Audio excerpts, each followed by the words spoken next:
David, let's get a divorce. We can't keep going like this. After 13 years together, he just couldn't grasp why I was suddenly asking for a divorce. He tried to talk me out of it, eyes all red, saying he'd try to win me back during the 30-day cooling off period. I went along with his little attempts to win me back, and he probably thought I was finally softening. Little did he know, sometimes love that comes too late is just worthless. David stared at the fifth anniversary gift in front of him, his eyes getting all red and watery. He choked out, Can I, can I know why? I opened my mouth to answer, but then I was afraid I'd sound like the same nagging wife I'd been for years. So I just shook my head. There's a 30-day cooling off period for divorce. Let's both just chill out. Seeing him about to cry, I grabbed a couple of tissues and casually handed them over. David looked up at the tissues, acting all childish and refusing to take them. I took a deep breath, put the tissues down next to him, and turned to go into the bedroom. David and I started dating in high school, got married right after college. We'd been together for 13 years, the poster couple for relationship goals in everyone's eyes. 13 years of intense love and intense fights. But we'd never, ever talked about splitting up. I know it's not that I don't love him anymore. In these 13 years, David has become like part of me, something I can't just rip away. But seeing how David once treasured me, how could I not notice the huge change in his attitude since we got married? I didn't know if staying together would just turn love into resentment. Being the timid and sensitive type, I couldn't handle that kind of ending. The next day, David and I went to register for the divorce. Before we got in the car, David grabbed me. Can you give me another chance? Please don't move out during these 30 days. Silently, I pulled my hand away and looked into David's eyes. Every time David pleaded, his eyes were so sincere. I remember every fight we had in college. David would look at me with that same sincerity to apologize, and every single time I forgave him. Okay. This time seemed the same, but also totally different. I knew that in these 30 days, David would do everything he could to win me back. I couldn't say I wasn't looking forward to it. I was actually really looking forward to it. What kind of grand gesture would these eternally youthful guys come up with when their marriage was about to fall apart? On the first day, David and I went out to grab breakfast, like usual. Since I'd brought up the divorce, I felt this huge weight lifted. I didn't need to worry about the guy in front of me being late for work or making him breakfast half an hour early. What do you want to eat? David asked me as we stood in front of the breakfast stall, the sunlight shining on the tip of his nose. Just like back in our school days, he'd smile every day while waiting for me at the school gate.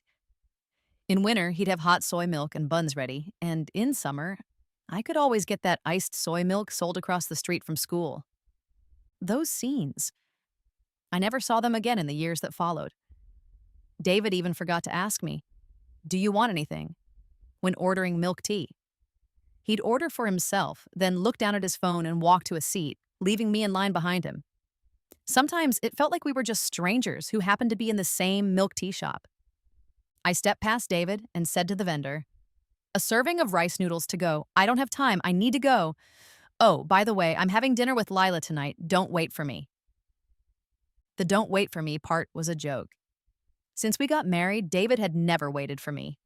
If I got home late, all I'd see was half-eaten leftovers in a takeout box. Although I didn't really expect him to, you know? You can't expect someone to go hungry waiting. But back then, while walking by the lake, David would put his arm around my shoulder, kiss me, and make me laugh, saying, "Lily, we're going to have our own home soon. We'll cook and eat together. If you get off work late, I'll definitely make dinner and wait for you to come home to eat." At that time, I believed him. Later, when I stopped believing, I didn't really blame him. But why do promises that can't be kept always turn into sweet talk that lingers in your mind? Suddenly, my hand was grabbed, and David looked at me with this aggrieved expression. "I'm really going to be late. I don't understand. Why have you suddenly changed?" So it was me who had changed. I found it hilarious, but I couldn't explain. "Stop it. I'll be late for work. Do you have someone else?" At that moment, the world went silent. I knew David had wanted to ask this for a long time. During the time we were getting ready for the divorce, we hardly shared a bed. His voice had a hint of pain, and his lowered head made him look pitiful. No, David, besides you, I've never loved anyone else. I turned and got into a cab while David stood there, stunned. After dinner, Lila and I had just stepped out of the restaurant when I saw David's car. David got out and waved at me from across the street. He was wearing the gray coat I gave him last year with a white scarf covering the lower half of his face, revealing his handsome eyes. For a second, it felt like I was back in college, and he was standing under my dorm, bringing me the first milk tea of winter. Crossing the traffic, David jogged up to me. His cheeks and the tip of his nose were slightly red, and the little mole on his nose looked like it was stained with blood. His dark eyes had a hint of mist, and his dimples showed faintly at the corners of his mouth. He took my hand and said playfully, "I knew you'd be here." This restaurant was one I had been talking about wanting to try 2 months ago, but David was busy on a business trip at that time, and later he forgot when he had free time. I never mentioned it again, so he totally forgot.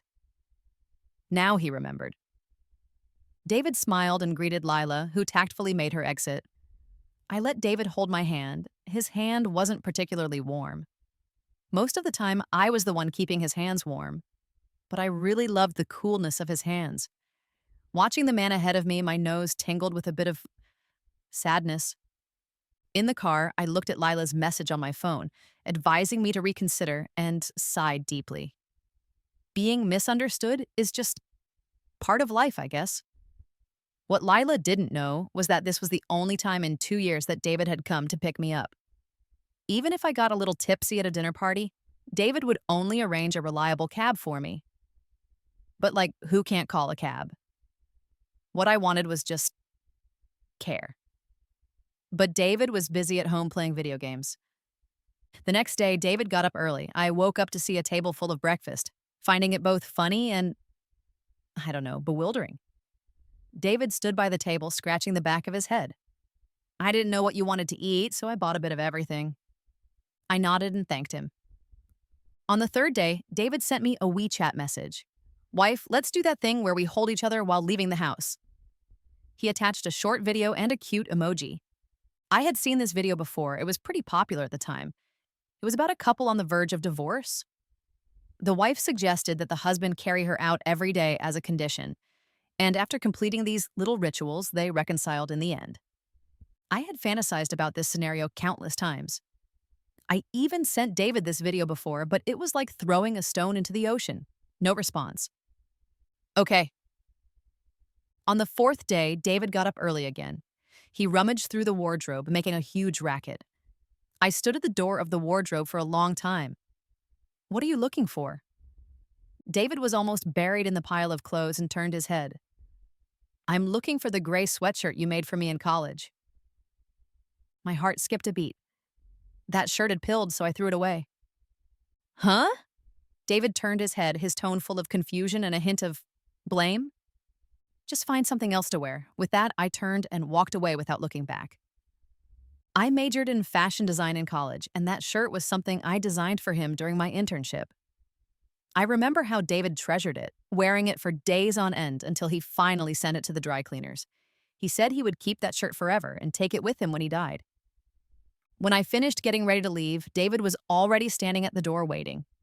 He was dressed meticulously, like a worker awaiting an inspection from the boss. I couldn't help but laugh. "Come on." David wrapped his arms around me and effortlessly lifted me. He looked puzzled. "Why are you so light?" "I've been dieting lately." We were very close, and to avoid any awkward eye contact, I buried my head in David's chest. "Why did you throw away that shirt?" David asked, his voice strong despite barely using any effort to hold me. I took a deep breath and looked up at him. "David, that shirt is important. But what's more important, the shirt or the person?" I hadn't thrown the shirt away, of course. I wouldn't. David treasured that shirt and kept it at the bottom of the box. But what about the person who gave him the shirt? I was right beside him, yet he could ignore me even when my presence filled the entire room. Men's deep feelings are often hidden in corners that many women don't see. But most women want what's in front of them, don't they? From the 5th day to the 10th day, nothing really happened. David continued to carry me downstairs as usual. Our upstairs neighbors smiled and greeted us. Young people really have such strong feelings, always so affectionate. I smiled back, watching the neighbor walk away, wondering what life would be like after the divorce. A life without David. I knew I was sensitive and fragile. Many times people don't want to end a relationship not because they can't let go of love, but because they fear the emptiness that comes with the change in their original life. That empty part would become the source of countless fears in the middle of the night. Without David, whose name could I call in the middle of the night when I was scared? I looked up at David. Recently, he must not have been sleeping well. There were dark circles under his eyes, and his stubble was unkempt. Perhaps my sudden mention of divorce had thrown him into a panic. David, let's have dinner together tonight. David smiled at me, his eyes shining like stars. For a moment, I felt like we were back in those moments of youthful love. We arranged to have dinner near our university, in a rundown street. After getting married, we rarely came back to eat here. We ordered our food and sat in our familiar spot. David carefully wiped the table for me and handed over the milk tea with the straw inserted. It feels like being back in college. I smiled as I took it. This might have been my first smile in days. Yeah, David nodded. Lily, I know I may have neglected you after we got married, but I can really change. David's eyes were full of sincerity, as if he truly understood his mistakes in our marriage. I shook my head. David, you don't have to apologize to me. After 13 years together, I know what kind of person you are. We just can't continue this path of marriage together. Not wanting to say too much, I changed the topic. David, do you remember the bravest thing you ever did? Standing up to my mom and insisting on marrying you? Does that count? It counts. I nodded with a smile, looking at the lean meatball in my hand. This lean meatball doesn't taste the same as it did in college. Things change, especially people. But some people never change, like David's mother, who has always been strict with me. On the 11th day, David's mother came. David's mother is the director of the middle school, looking strict and meticulous. She has a strong desire to control David. When we graduated from college, David's mother didn't agree to our marriage. David, who had never gone against his mother's wishes, had his first argument with his parents because of me. At that time, he said, I'm determined to marry you. He also said, in this life, you're the only one for me. God knows how touched I was back then. I was so moved that I overlooked the rebellious nature in this man's character. Some people and some things become more uncontrollable the more you try to restrain them. Later, I realized that David's courage at that time was partly driven by a desire to challenge his mother's authority. There was some sincerity, but not much. After marriage, David never defended me in front of his mother. His reason was, I've already gone against her once. Let's just go along with her for the rest. So I learned my lesson. Just like now, when Mrs. Miller brought up old issues at the dinner table. I told you two were incompatible from the start. Look, you've been married for so many years and still don't have a child. The familiar pressure to have children gave me a headache. I didn't want to argue. I wanted to leave a beautiful ending for both of us. Mom, it's me who doesn't want to have children. David's soft-spoken words made the living room fall into a deathly silence. I looked at David, feeling a storm brewing inside. I couldn't hold it in. I stood up abruptly. The sound of the chair legs scraping against the tiles was jarring, making everyone uncomfortable. Sorry, I've had enough. Suddenly, I wanted to cry just because David spoke up for me. He knew. He knew all along the enormous psychological pressure his mother put on me. But how did he manage to stay silent all these years? He watched me change from confident to timid under his mother's belittling. I couldn't help but wonder, how much could David really love me? Stop right there. Mrs. Miller's voice held a clear note of displeasure. For a moment, I couldn't move. Those teachings ingrained in my blood made it impossible for me to disobey. I am not cowardly. It's just that for David and our home, I have never contradicted Mrs. Miller since we got married. I didn't want to put David in a difficult position. But even with such intentions, all I got in return was David's inaction. I think your son made it very clear. It's him. I glanced at David, who looked so troubled. It's him who doesn't want children. I looked straight into Mrs. Miller's eyes without my usual evasion. Mrs. Miller was stunned for a moment by my firm tone. By the time she reacted, I had already walked into the bedroom. David, look at the kind of woman you married. I've said all along she's too headstrong and not suitable for you, but you didn't listen. Mrs. Miller, having nowhere to vent her anger, turned to scold her son. I closed the door, shutting out the outside world. In that instant, it felt like I released all my emotions: grievance, unwillingness, even a hint of pain. I slumped to the floor, tears streaming down my face. Whether these tears were for David or for myself, I could no longer tell. I only knew that some things seemed to have no turning back. On the 12th day, everything was as usual, except that I spoke even less. I didn't ask David about his conversation with his mother yesterday, as if it never happened. On the 13th day, I returned that gray sweatshirt to David. David looked at the note attached to the sweatshirt, his eyes red. Take care of yourself. Writing these 4 words was painful for me.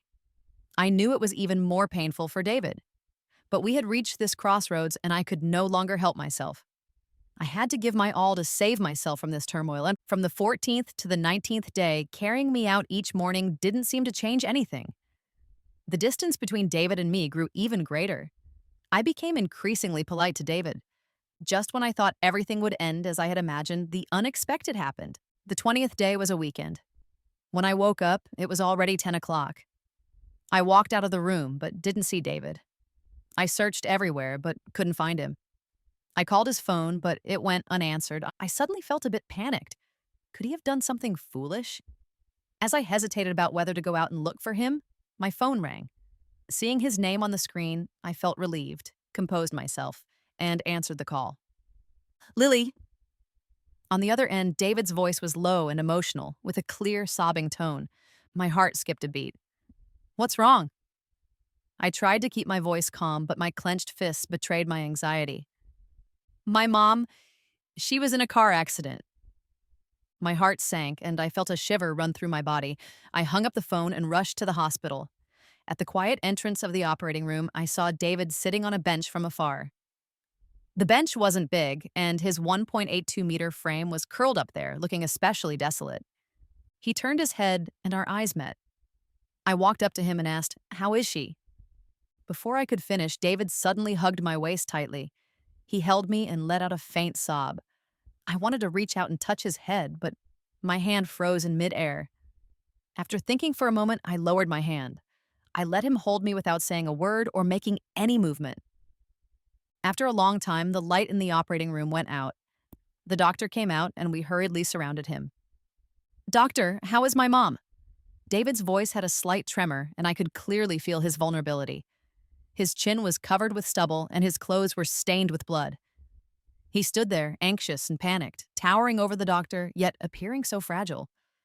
I couldn't help but feel a bit emotional, looking away and focusing on the doctor with the same earnest eyes, hoping for some good news.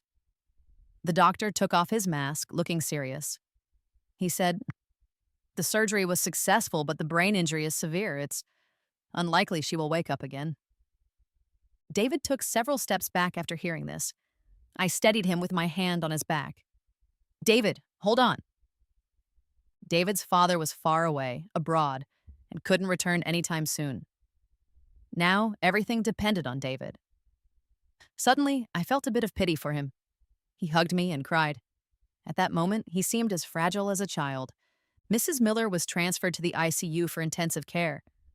David and I spent our days shuttling between work, the hospital, and home, exhausted, like completely drained.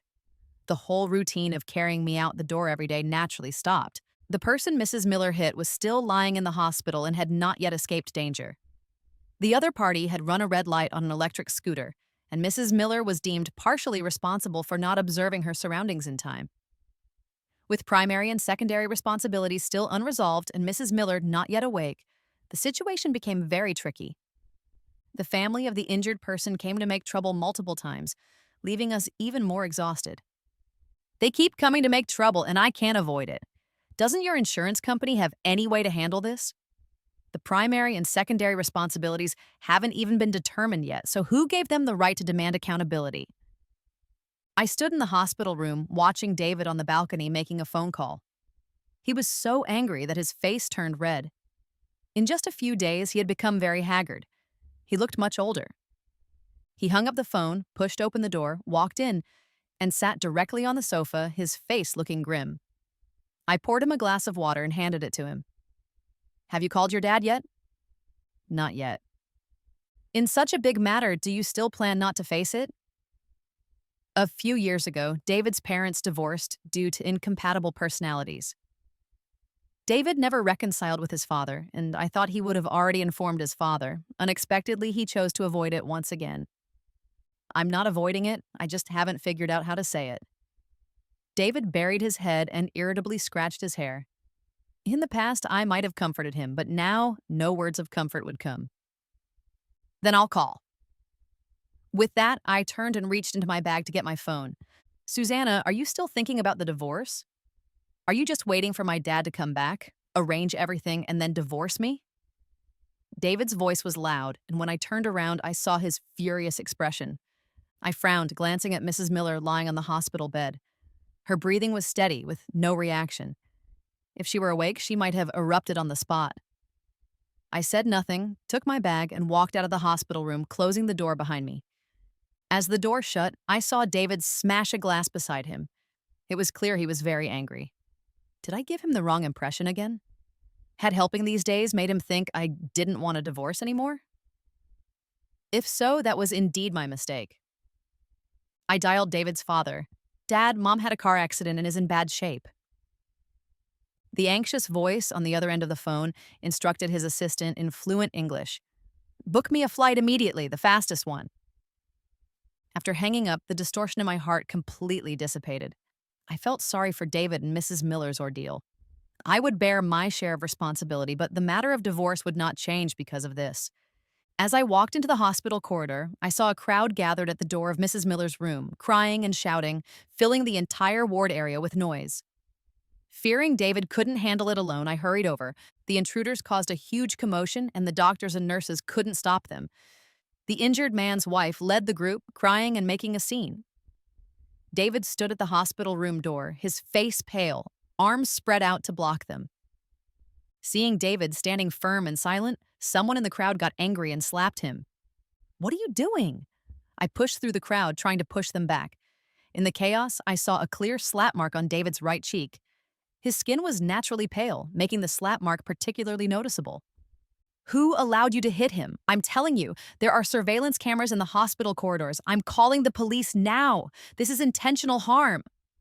I blocked the crowd and took out my phone to call the police.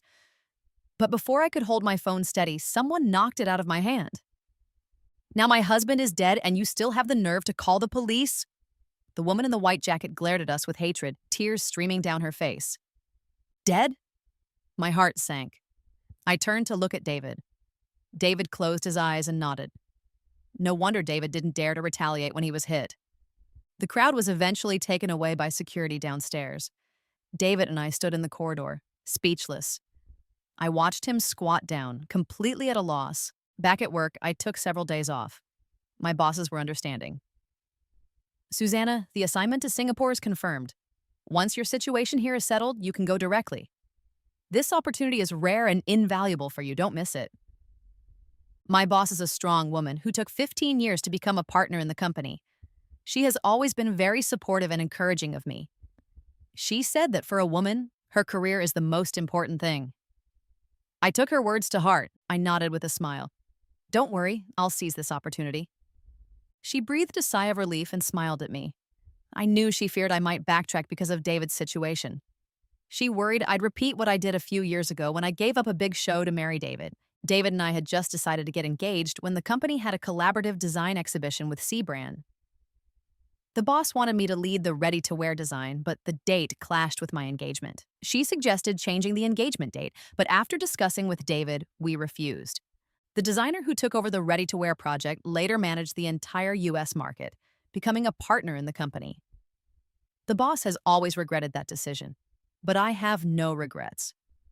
Given my mindset back then, I would have made the same choice no matter how many times I relived it. But now, I wouldn't make that choice. Some people love you, but only love you, not the outlet of your soul. That's David. Since getting married, we had countless discussions about our career plans. Whenever he talked about what achievements he wanted to make, I always listened attentively and gave my sincere opinions. I expressed my full support for him. I even stayed up all night, designing the logo and interactive interface for his app when he needed me. I once thought we were the strongest support for each other in our careers and lives. But gradually, I realized that it was only me. Later, I discovered that David didn't care about what I said. It seemed like only his body was in front of me while his soul had wandered off somewhere else. I won an award for my design this week. Do you know what inspired it? Was it me? Of course not, I said, carrying a plate of fruit to him. I've told you before, it was that couple we met in college.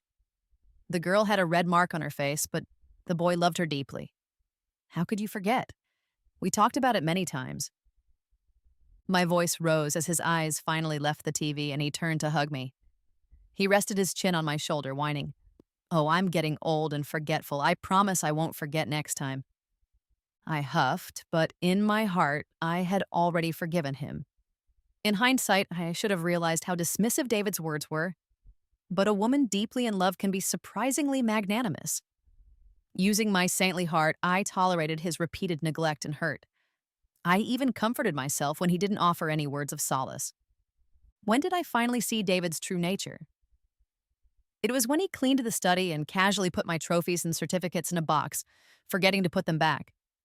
He only forgot mine. His certificates, awards, and trophies were carefully arranged after cleaning the cabinet. He didn't do it on purpose, but he subconsciously overlooked his wife's achievements. I would rather he had simply forgotten. I sarcastically remarked, "What, are you planning to split our belongings?" He was playing a game with his teammates and, without turning around, laughed. "The cabinet is too small. It's too cramped to keep everything together. Why don't you put yours in the living room?" At that moment, I felt a chill. How could he say something so hurtful so naturally? I talked to him about it multiple times, about how he didn't care about my career or anything in my life. But each time, he would start whining, apologizing, and making promises. It felt like punching a pillow, a sense of powerlessness gradually filling my chest. One day, by chance, I saw his chat interface on his phone. My voice message, which lasted a few seconds, was marked as unread. And his generic replies with emojis and canned responses had always fooled me. Scrolling through his phone, I realized he'd been doing this for a long time. Turns out, I was the only clown all along. In marriage, it's not the quarrels or disagreements that are most frightening. It's when one party wants to resolve and communicate, but the other never connects. Your words are always muted, or it's like playing the lute to a cow. That moment truly chilled my heart, and in the days that followed, I gradually reduced our heart-to-heart talks. David continued on his way, never noticing. But from that time on, I began preparing myself mentally, waiting for the day I could truly let go. I thought it would take a long time, but it seemed to happen on a very calm afternoon. I sat by the lake, the sun was glaring, and the park was quiet. That day, I made up my mind to divorce David. I brought it up on our 5th wedding anniversary. David's father returned and took over everything, contacting the insurance company, the police, and the lawyers. The moment he arrived, David visibly relaxed, as the burden he had been carrying was once again lifted. Since the other party had run a red light and was driving under the influence, the traffic police determined we were only partially responsible. However, the victim's family kept causing trouble, and David's father decided to settle with them for peace of mind, paying nearly $400,000, including medical expenses. The matter was finally settled. That day, David's father invited David and me to dinner. I got ready early and waited at the door. David was squatting, tying his shoelaces, and couldn't stand up straight for a long time. I knew David didn't want to go. I couldn't help but roll my eyes and urge him impatiently, "David, hurry up!" How did I ever find his little evasions and delays cute? I must have been out of my mind, blinded by love. Before entering the restaurant, David tugged at my sleeve. "Lily, please don't tell my dad about the divorce, okay?" "He has the right to know." I walked into the restaurant without looking back. During the meal, David's father talked about the recent events and his plans. If I remember correctly, Lily mentioned during the new year that she would be getting promoted in the next 2 years. "Don't worry, I'll return to take care of David's mother. it won't affect either of your careers. You're getting promoted in the next 2 years? David looked up in surprise from the table. David's father paused while serving me food. Seeing this, I quickly held out my bowl. Thank you, Dad. You see, some people remember things and some forget. David, who should have been the one to remember these things about me, was the most inattentive. But it's okay. I no longer have any expectations of him. No expectations, no hurt. I understand this principle well. Dad, I have something to tell you. As soon as I said this, David looked up at me, his eyes filled with pleading and a hint of anger. Dad, David and I are getting a divorce. As soon as the words left my mouth, David stood up abruptly, the chair legs scraping the tiles with a sharp noise. I instinctively frowned.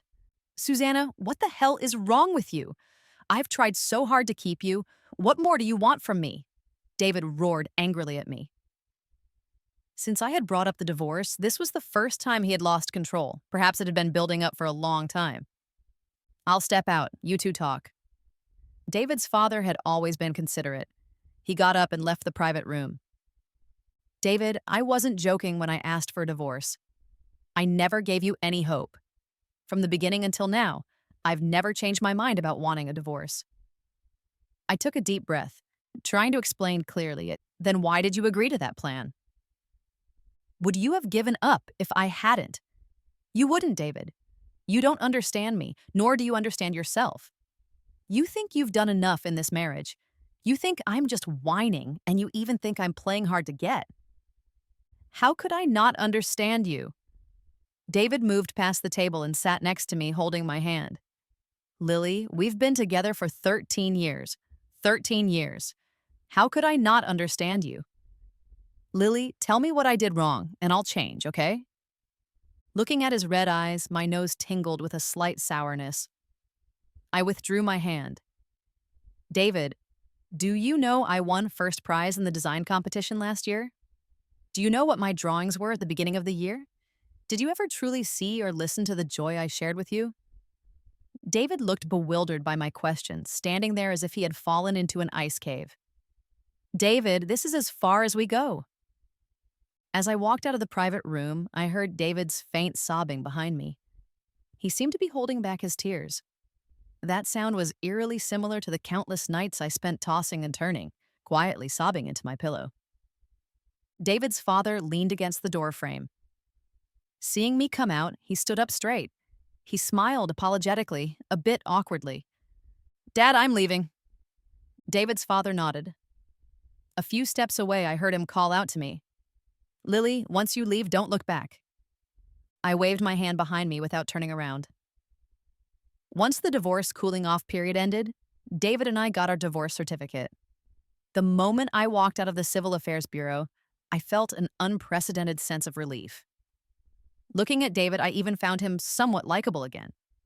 David wasn't as disheveled as I had imagined. He was still handsome and tall, but there were a few red marks on his chin. Get a new razor. Your salary is high enough. You should buy a better one. I teased him with a smile. He touched his stubble and smiled back. Where are you going? Let me give you a ride. No need. I have a flight to Singapore this afternoon. This is really goodbye, David. I looked at the taxi I had called, its hazard lights flashing. I took a few steps down the stairs, turned back, and waved. I thought this would be the last time I saw David. But in the afternoon, I saw him again at the airport. He was holding a bouquet of flowers, wearing that gray sweatshirt, standing in the bustling crowd, smiling and waving at me. For a moment, I was stunned. My feet seemed rooted to the ground. Watching him run towards me, I felt like it was all a dream, a 13-year dream. Would we still be a loving couple if I woke up? I wanted to see you off. David thrust the flowers into my arms. It was a bouquet of white roses, my favorite. I used to joke that I was David's eternal white rose, never wilting. But after we got married, David never gave me flowers again. This seems to be the first time you've given me flowers since we got married. I stood there not reaching out. Perhaps David hadn't expected this reaction either. He stood there, stammering for a long time. David, we both need to move forward. To many people, David is a good person. I think so too. After all, we truly loved each other. But having seen how deeply he loved me, how could I accept it when he didn't love me anymore? For many men, the wife they marry is like a labeled possession, left in a corner to gather dust. But we are human beings. We need care, and relationships need maintenance. Their unexpressed love is the nourishment of our lives. David and I were never meant to be together. What I wanted, he couldn't give. What he gave, I already had. For instance, the salary he handed over each month was something I didn't need. It's hard to hold flowers when you're carrying luggage. I held out my hands, showing that I couldn't take them. Then I hugged him, patting his back lightly. Take care, David. I walked away confidently, certain that the sight of my retreating figure would be unforgettable for David. I knew that a part of my heart felt empty. I also knew that no one else would ever fill that void. But so what? My future was bright. Why waste my life on a fleeting moment of sorrow?